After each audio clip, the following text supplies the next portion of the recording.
Vieni vis skaičiuoja prieš miegą, antri jas augina, o kiti ir augina verčiasi gan neįprastų mums šalyje amatų – kailiniuotąsias kerpą. Avininkystė Lietuvoje populiarėjo, štai profesionalių avių kirpėjų niša pustuštė. Sugebančių tai padaryti vienetai, tad suprantama, jog geri avių kirpėjai labai paklausus. Agroakademija komandai pasitaikė nereali galimybė vienoje vietoje pamatyti ir užfiksuoti, kaip dirba bene geriausi šalies avių kirpimo meistrai, rungdamiesi draugiškose varžytuvėse. Kur? Ogi Lietuvos avių augintojų asociacijos surengtoje specializuotoje parodoje avis aprengs ir pamaitins. Kviečiame žvilgterėti, kaip dirba profesionalai ir sužinoti, per kiekgi laiko greičiausiai manoma avį nukirpti ir kokios šio amato subtilybės. Kaip dabar atsitiko taip, kad visi trys broliai, visi varžybose, kaip sekas ūkyje? Tai prikimbam prie ūkio darbų, ūkininkaujam, visokiais darbeliais susiemam, tai viskas tvarkoja. Tai jūs patys ūkininkaujate ar tėveliai? Ir patys, ir tėveliai. Visi kartu. Visi kartu. Matos draugiškai ir varžybose vienas kitą palaiko. Tai iš kur išmoko avis kirpti, Jonai, kadangi pats laimėjai, tai pirmiausiai tavęs ir klausiu. Tai kadangi savo avis laikom, tai reikėjo kažkam tas avis kirpti. O tėvukas pas mus, kaip mėgsta viską pats pasidaryti savo, tai mes jam pradėjom tas avis kirpti ir pabiškai mokėmės, bet pradžiai buvo ne taip, kaip čia atrodė ant to podiumo. Realiai sunkus darbas buvo ir daug labai energijos įdėdavom į tą kirpimą, kol dar nemokėjom, o paskiau vis gerėjo mūsų visą techniką. Ir iš tikrųjų internete daug informacijos. Bet niekur nesimokėm papildomai. Savo mokslį. Tai bet ir norėjau paklausti, vis dėlto yra kur mokytis ar nelabai internetas ir savo mokslis? Lietuvoje ne, užsieny yra. Tai gal ateityje atsirasi kokie kursai, gal mes kažką užsimsim. Mokinsim mokyklą. Jeigu poreikis bus, tai... Nes avininkystė eina Lietuvoje į priekį, bet avių kirpimas tai nueinant ir sugrįžtant į tą profesiją, ar amatas kaip pavadinti? Kaip ir avis seniausiai domestikuotos, taip ir šitas amatas, jis kaip sunkus, bet ta technika gan ne per seniausiai atsiradus, australietis toks Bowenas. Jisai tą techniką parodė, kaip mes matėm, kai kerpam, tai mes iš jo realiai technikos ir mokėmės, nes anksčiau buvo visiškai paprastintas tas kirpimas. Susiriši ir ten dviese laikai vienas kerp. Kaip jūs ant stalo pradėjote? Mes tai dviese laikydavom ir vienas kirpdavom, toks buvo pradžia. O tai kiek dabar, pradžiai, tai kiek metų jau taip kerpat avis? Kokius 5 gal? Aš viso 5. Aš tai tik 2 metus. O tai kiek per dieną tenka nukirpti? Tai pas savęs, kai kerpam, tai ir 100, ir 150. Bet nuo avių priklauso, nes skirtingos veislės, skirtingas laikymas ir skirtingai kerpas iš tikrųjų. Bet mes, žinai, kaip 3 kerpame, jeigu didelį ūkį, tai greičiau tas darbas pasidaro.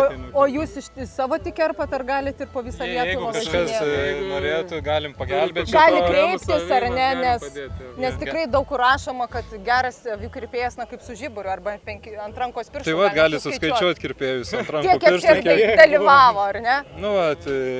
Gytis irgi čia tėvų, ir dar kas neatvažiavo, ir tie žemaičiai.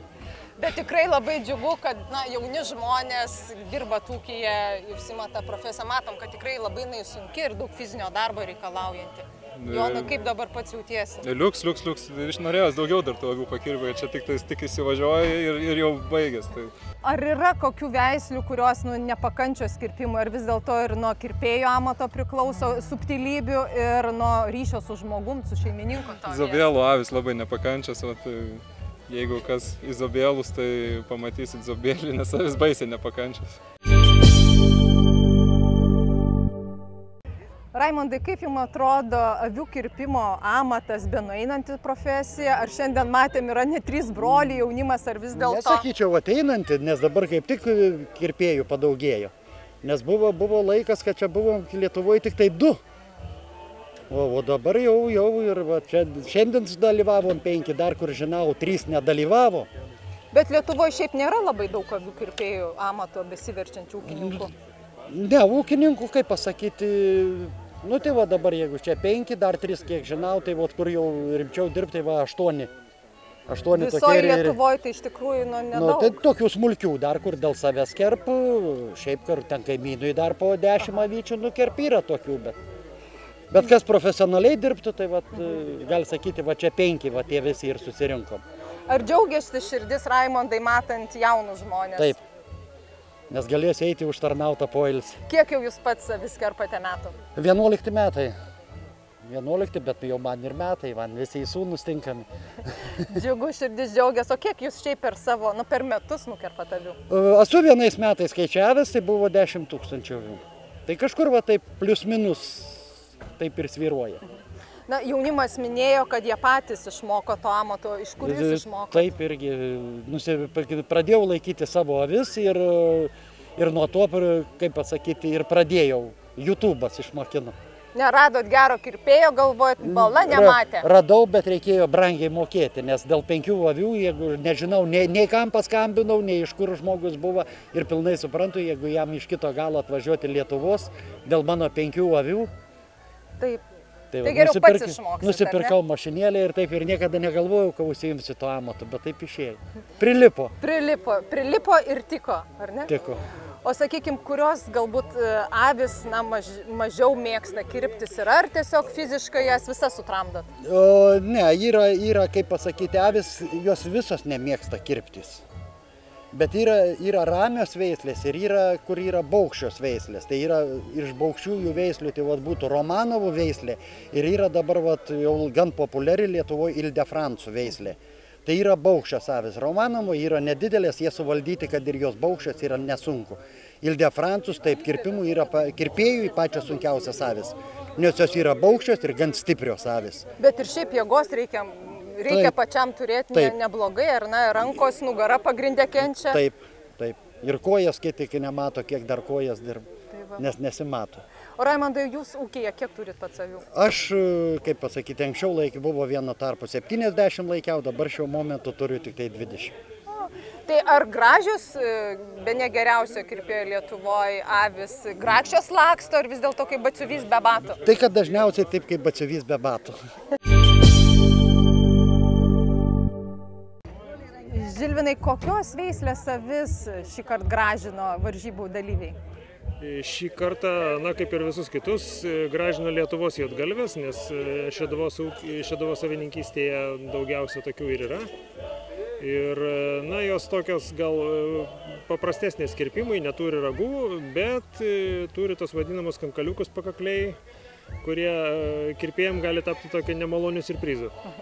O kiek skiriasi, šiek tiek minėjot, kad kiek varžybų metu kerpant avis ir taip ūkį, ar labai jau skiriasi nuo tai, ką metam šiandieną? Taip, skiriasi, kadangi ūkyje kirpėjui avis yra paduodamas ir jis jų taip pat neprivalo grąžinti atgal į gardelį, jas tik paleidžia, todėl tas darbas ūkyje vyksta sparčiau. O kokie pagrindiniai vertinimo kriterijai? Kuo greičiau, sparčiau, ar švariau ir ar dar kokių kriterijų yra?